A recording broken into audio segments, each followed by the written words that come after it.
5 মিনিটে বাংলা শিখি ক্লাসে সবাইকে সুস্বাগতম। আজকে আমরা যে বিষয়টা নিয়ে আলোচনা করব সেটা হচ্ছে পরীক্ষায় যে বানানগুলো আমরা বারবার ভুল করে থাকি, আম, এবং প্রতি পরীক্ষায় এই জিনিসগুলো আমরা লক্ষ্য করতে পারি যে প্রত্যেকবার এসএসসি পরীক্ষা বলি, অর্ধবার্ষিক পরীক্ষা বলি, বার্ষিক পরীক্ষা বলি, এই জিনিসগুলো আমি বারবার আমার চক্ষু গোচর হয়েছে বা চক্ষু গোচর হয়েছে, এই বানানগুলো বারবার ভুল হয়। তো আমি আপনাদের সাথে সেই জিনিসগুলো আলোচনা করতে চাচ্ছি বা করব। আমি পরীক্ষার মধ্যে এখন বোর্ডে 2টা বানান নিয়ে লিখবো, যে তারপরে আপনারা নির্ধারণ করবেন কোন বানানগুলো সঠিক কোনটা ভুল। যেমন আমি যদি প্রথমে লিখি দুর্ঘটনা বানান, দুর্ঘটনা বানান আপনারা বলবেন যে কোনটা সঠিক কোনটা ভুল।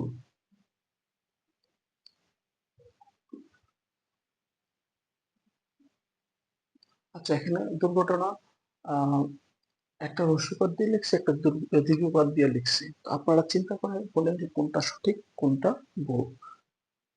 হয়তো অনেকের মতে এটা সঠিক, অনেকের মতে এটা সঠিক, কিন্তু আসলে কোনটা সঠিক?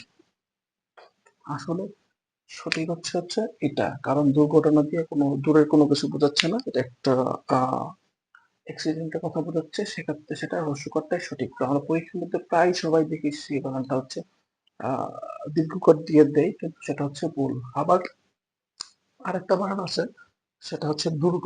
দুর্গ বানান কোনটা সঠিক কোনটা ভুল সেটা বলবেন। দুর্গ আমরা এভাবে লিখতে পারি অথবা এভাবে লেখা যায়, কোনটা সঠিক?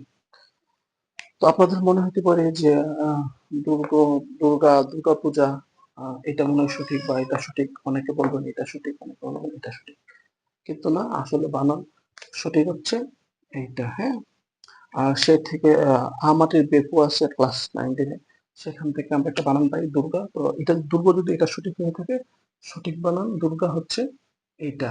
এটা এরকম দীর্ঘকার দিয়ে হবে না। তো দুর্গা পূজা বানানটা এরকম, দুর্গা পূজা এরকম হস্যকার দিয়েই হবে। আশা করি ব্যাপারটা বুঝতে পেরেছেন। আর সবার আগে উপরে আমি যে একটা বানান লিখেছিলাম সেটা হচ্ছে ভুল বানান হস্যকার দিয়ে লিখেছি, একটা দীর্ঘকার দিয়ে লিখেছি। তো এটা অথবা দিয়ে লিখেছি মানে এই না যে আহ এক দুইটাই সঠিক, এখানে একটা ভুল আছে একটা সঠিক আছে। আমরা ভুল বানান লিখতেও ভুল করি, সেটা ভুল বানানের মধ্যে কোনটা সঠিক হবে আপনারা বলেন। অনেকে বলতে পারেন যে এটা সঠিক, অনেকে বলতে পারেন যে এটা সঠিক, আসলে সঠিক বানান হচ্ছে এইটা। আশা করি বুঝতে পেরেছেন। 5 মিনিটে বাংলা শিখি ক্লাসের সাথে থাকার জন্য ধন্যবাদ। দেখা হবে অন্য কোনো দিন, অন্য কোনো ক্লাসে। সে পর্যন্ত সবাই ভালো থাকবেন।